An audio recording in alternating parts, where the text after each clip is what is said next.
What's going on there, YouTube? Welcome back to another comic book video. Okay, so we're going to continue our coverage over the X-Men, but now it's time for us to jump back over to the Uncanny X-Men series. Now remember, by this point in our coverage, it's 1991. Chris Claremont is done working for Marvel. He left the company behind completely. And so this is Marvel trying their best to carry on where he left off at. But in 1991, we had two different X-Men teams. And the reason why, because Charles Xavier had 14 different X-Men. And so he was able to make two different teams. Blue Team and Gold Team. Now, Blue Team is being led by Cyclops, but we follow their stories over in the X-Men book. But the Gold Team is being led by Storm, and we follow her team over in the Uncanny X-Men book. And so today's video is all about the Gold Team over in Uncanny X-Men, where we do see Storm and her team about to meet a new character. A character where a lot of fans truly care for a lot. A character well known as Bishop. Yes, this is his first appearance ever in Marvel Comics, and we are going to talk about it today in this video. So let's go ahead and dive in. And so getting into today's video, we actually pick up with the Reavers. Now, we had actually talked about this group before. The Reavers are a group of cyborgs who work for a character known as Donald Pierce. Now, Donald Pierce is a cyborg himself. When it comes to Donald Pierce and the Reavers, their main goal currently was to get rid of the mutant race, but also their main target was Wolverine. And really, the last few times we saw them, they were going after Wolverine, but unfortunately, they just kept failing over and over again. Now, currently, these guys are staying at a base in Australia, just minding their business. But then out of nowhere, you have a group of Sentinels appear, just popping out of nowhere. And their main target right now is Donald Pierce. Before we are able to learn more about what happened to Donald Pierce, we actually jump over to the X-Men, who are currently at the Hellfire Club. Now, the reason why they are there because they were invited there by Emma Frost, because apparently she has something very important to talk to our heroes about. But the problem is, she's not there right now. And so you have the X-Men currently talking to the different people of the Hellions. Now, the Hellions were Emma Frost's students, but apparently they're also waiting for Emma Frost. But then at the very last page of this section, we see Emma Frost bust into the Hellfire Club, but apparently she has some random assassin with her who is trying to kill her. But now I want to jump over to the two main bad guys for today's video, and that would be Shinobi Shaw and also Fitzroy. Now, Shinobi is a character that we had actually talked about before. You see, he is the son to Sebastian Shaw, a member of the Hellfire Club. Now, Fitzroy, unfortunately, is a character that we're not going to learn more about his character until later books down the road. But just know that these two characters are part of a new group called Upstart. Now, Upstart is a very competitive group. The only way you are able to join the group is by killing off a member of the Hellfire Club. But then after that, your next goal is to continue to earn more points. And the only way to do that is by killing off other mutants around the world. The more powerful the mutant is, the more points you'll actually get. Now, for Shinobi, he's number one in the actual organization. But Fitzroy, he's trying to join the actual organization. And so we do learn that Fitzroy is actually the person who is currently controlling the Sentinels going after Donald Pierce. Because if he is able to kill off Donald Pierce, he'll be able to join Upstart. We also learn he also is going after Emma Frost, because if he's able to kill off Emma Frost, he'll get a lot of points and might be able to take number 1 in the Upstart program. And so that explains the assassin from earlier that Emma found. But getting back over to the Hellfire Club, we do learn that Emma Frost wants to actually torture the assassin who tried to kill her, to kind of learn who in the world has sent this assassin. Now, for the X-Men, it is not okay to torture anybody at all. And so you have the X-Men try their best to stop Emma Frost. But let's not forget that right now, her students are there, the Hellions, and so they try to protect her from the X-Men. And it does lead into a small battle between both sides. But then you have Jean Grey say, "Stop, everyone. We came here because she invited us, and we have to learn why." And so this is where you have Emma tell the X-Men that, listen, somebody is coming after the different members of the inner circle of the Hellfire Club. I'm not going to tell you who has been attacked, but I'm telling you right now, somebody is coming after us, and we have no idea who.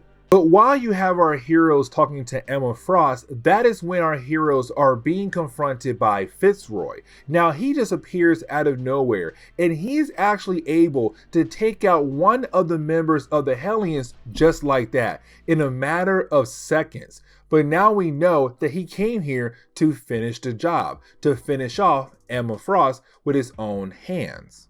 Now, getting back over to Donald Pierce, you have Donald Pierce trying his best to get away from the Sentinels, but they're not trying to give up because Fitzroy told them, hey, I'm gonna need you to go ahead and kill off Donald Pierce. Now, these are some advanced Sentinels where they are actually able to repair themselves mid-battle to continue on to take down their target. Now, you do have Lady Deathstrike, who's also a member of the Reavers, try to step in to help out, but unfortunately, she also realized it's a losing battle, and they continue on to go after Donald Pierce. Now, Donald is able to get over to Gateway. Now, when it comes to Gateway, he has the ability to open up a portal to teleport you almost anywhere in the world. And so you have Donald say, hey, Gateway, I'm gonna need you to open up a portal to take me over to the person who has sent these killing robots after me. And for Gateway, he's like, fine, okay, cool. Bam, right there. Go through it right now and you'll find the person who is trying to kill you. But getting back over to the Hellfire Club, we do see our heroes fighting against Fitzroy. Now, Fitzroy was able to kill off 2 members of the Hellions, Jetstream and also Beef. I almost forgot his name. Either way, you have Fitzroy being able to kill off both characters in a matter of seconds. And for Emma Frost, that is not okay at all. Now, when it comes to Fitzroy, his suit was made to protect him from the powers of Emma Frost. So unfortunately, she really can't do anything at all to him.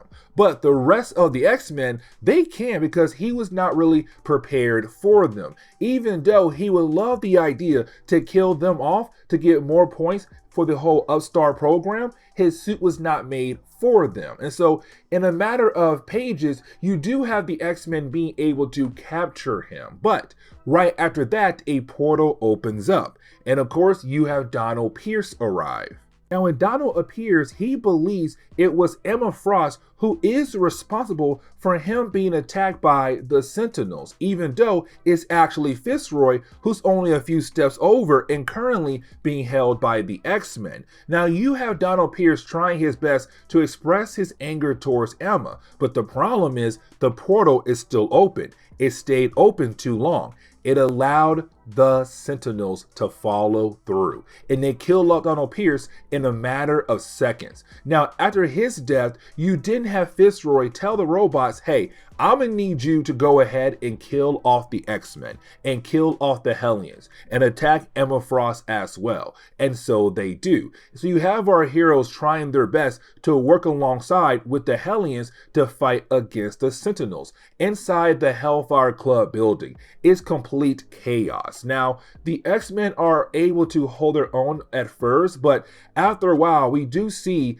different members of the Hellions being taken out. But then we see the end of one of the X-Men as well, and that would be Jean Grey. Now, this is huge because and the reason why, because for Jean Grey, when she came to the Hellfire Club for this meeting, she remembers that there was a point in time the Phoenix was pretending to be her. The Phoenix came here to the Hellfire Club and was turned into the Dark Phoenix. And of course, we already know how that story went out. But after the years of her being supposedly dead and then came back to life and learned everything the Phoenix did, she hated the idea of being inside the Hellfire Club because all she can remember is what the Phoenix did here or what happened to the Phoenix shortly after coming here to the Hellfire Club. But now it seems like she is going to die here as well at the Hellfire Club. Really, she actually does get blasted over and over again by the Sentinels.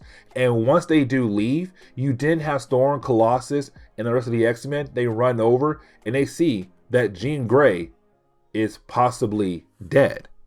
But now we dive into Uncanny X-Men number 282, where we pick up with Charles Xavier and Forge back at the mansion just playing a good old game of chess. But while doing that, you then have the X-Men bust into the room believing that Jean Grey is dead. Now for Charles, he says no, because he would have known, because he has a mind connection to all his different X-Men. If one of them had died, he would have known in a matter of seconds. So he knows that Jean Grey is alive, but Jean Grey's psyche is not in her body. Before she was supposedly killed off, she had transferred her mind over to somebody else. The question is right now, who is the current host for Jean Grey?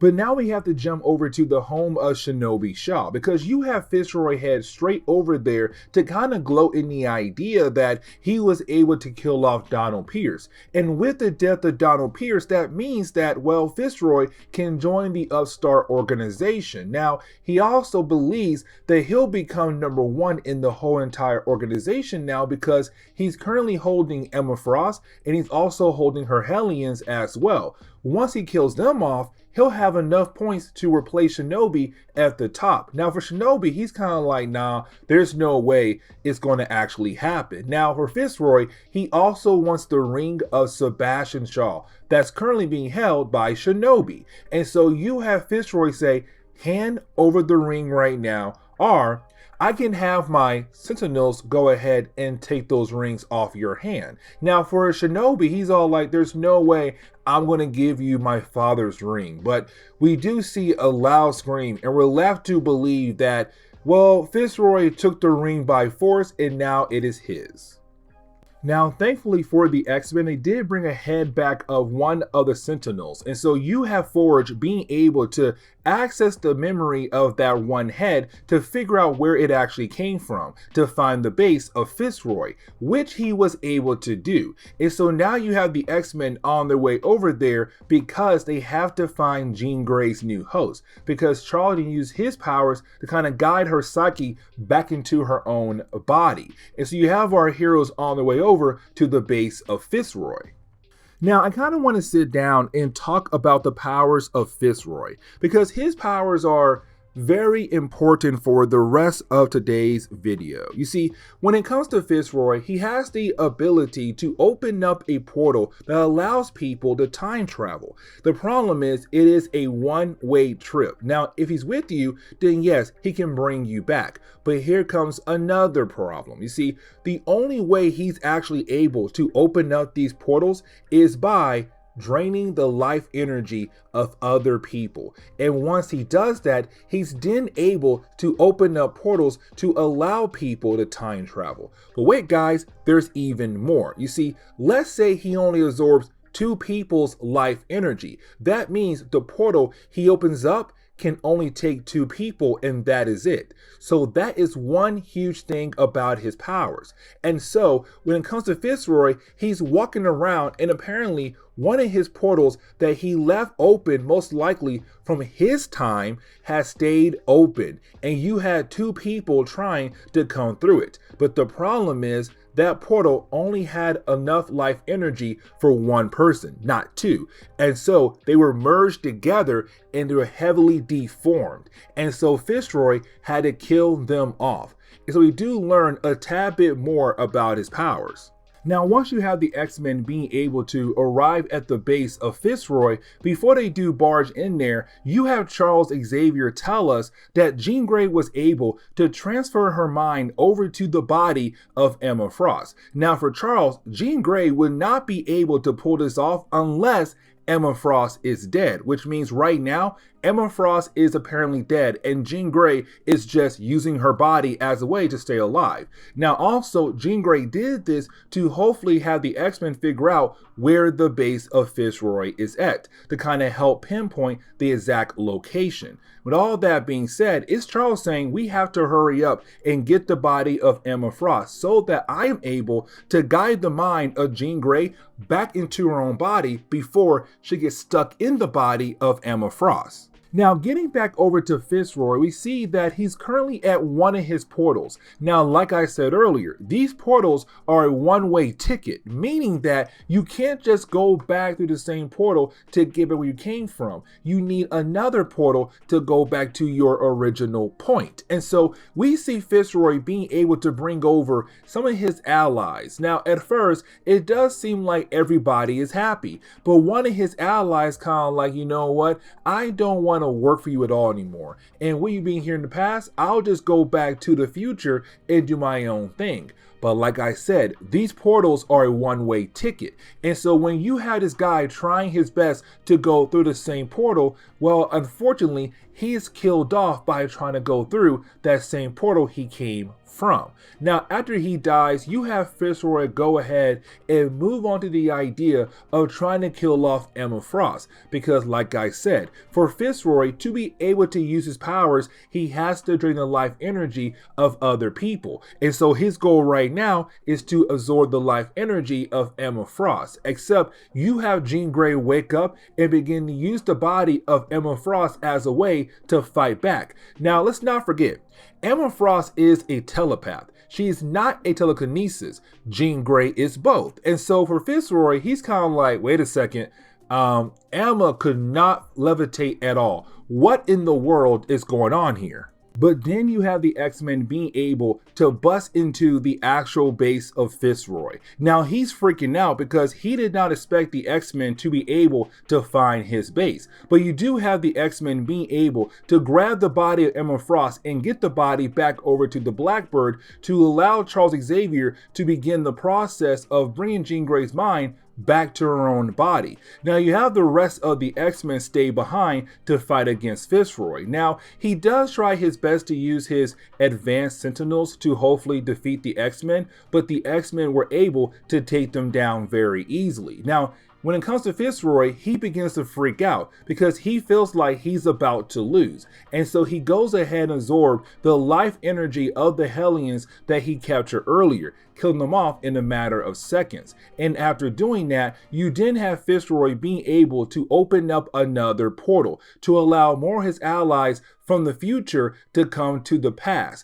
to hopefully help him defeat the X-Men. But the problem is, for him, the X-Men are able to easily take down all his allies. And so Fitzroy is once again by himself. Now he believes that he has one more trick up his sleeve, except his portals stay open for 3 more people to arrive. And one of them is, of course, Bishop. Bishop has arrived in the main Marvel universe, and he came here to the past to get Fitzroy. But now we enter the final chapter for today's video, where we actually pick up with Bishop coming from the future to the past to capture Fitzroy. Now, Bishop did not come alone. He brought 2 other people with him, and that would be Malcolm and Randall. Now, those 2 characters unfortunately do not matter at all because they do die at the end of this book, but they came with Bishop and they were part of a group called Xavier Security Enforcers. Now, That is a group right there we're going to talk more about in other videos down the road. But just know it is a completely different thing. Now, with that being said, for Bishop, he came here to catch her Fitzroy, but he also believed that he could use Fitzroy's portals to get back to the present day, to his future. He had no idea that Fitzroy's portals are a one-way trip. And so he does learn that when they try to send one of their prisoners back into the future, and that prisoner is killed trying to go back to the future. And so Bishop learns that him and his team are officially stuck in the past now. They're stuck here in the past with the X-Men and Fitzroy. And Bishop is ticked off. But at the same time, for Bishop, he's all like, you know what? If I'm stuck here, somebody still has to give justice to you. Someone has to give you punishment for the crimes that you had committed back in the future. And so it's Bishop saying, you know what? I'm going to kill you off now. Now, you do have Fitzroy go ahead and release all these different doppelgangers as a way to confuse everyone in the room so that he'll be able to sneak away. But for Bishop, he doesn't care. He tells his team, shoot every single Fitzroy you see. Kill them all. And so for Storm, she has to step in because she does not like the idea of killing off people. Even though back in the Mutant Massacre, they did kill a few members of the Marauders. Either way, you do have Storm step in. Really, you have Colossus step in and punch Bishop to the wall. Now, you didn't have Colossus introduce the X-Men to Bishop, but he can't believe the X-Men are actually here. He can't believe that he's really meeting the X-Men at this moment. But while you have those two groups talking, you didn't have a group of random agents come in and grab Fitzroy and take him out of the base. And the reason why? Because they work for Shinobi Shaw, and he is very upset with Fitzroy. But for Bishop, he still does not believe that he is meeting the X-Men. This man truly believes that he's meeting somebody else at the moment. And so for Bishop, he's kind of like, no, this must be some kind of trick that somebody is trying to pull. Because the Bishop, he read a lot of different stories about the X-Men. He was told a lot of different stories about the X-Men. And so he believes he knows the X-Men very well. He believes that what he's saying right now is not the X-Men. It must be other people pretending to be the heroes that he cares and loves for so much in his future. And so he does continue to fight against the X-Men. But you have Storm being able to use her ability. Also, she's a great fighter to disarm Bishop, grab his gun and point his gun to his body and say, you and I are going to have a small little chat with one another because I need you to understand who we are, but I also understand who the heck you are. But getting back over to Charles Xavier, you have Charles being able to transfer the mind of Jean Grey back into her own body. But after doing that, you have Charles kind of tell us that he had detected someone else in the body of Emma Frost. It seemed like there's a third person in there. But the question is, who is that third person that he was talking about? Also, we do learn that Emma Frost was not truly dead at all. It was just that she was unconscious and Jean Grey was able to easily transfer her mind into the body of Emma Frost. But Jean's mind is now back in her own body again. But now we have to focus on Shinobi and Fitzroy. Now this is Shinobi telling Fitzroy that he is no longer number one in the Upstart organization. That Shinobi was able to regain that spot because the rules are constantly changing. The man in charge of the entire organization, better known as Game Master, he said, hey, I believe the rules have changed once again, and I believe that Shinobi is now number one again, and Fitzroy, you're number two, or possibly lower. And so you have Shinobi being able to get the ring back from Fitzroy, but also he tells Fitzroy, we are about to blow your base up, leaving nothing behind for you. Now, getting back over to Storm and Bishop, those two characters are still arguing with one another because you still have Bishop believing that these guys are not the X-Men, that this must be another trick for Fitzroy to allow him to escape. Now, Shinobi said he is going to blow the base up. And so while you have Bishop and Storm arguing, the base begins to blow up. And you have the X-Men having no choice but to go ahead and retreat. And Bishop and his team, they also have no choice but to go ahead and retreat as well. But for Bishop, he makes sure that the X-Men cannot follow him nor his teammates for the time being. But his next goal is to figure out if that was really the X-Men or not. And if they are not, to him, he has to take care of those actors.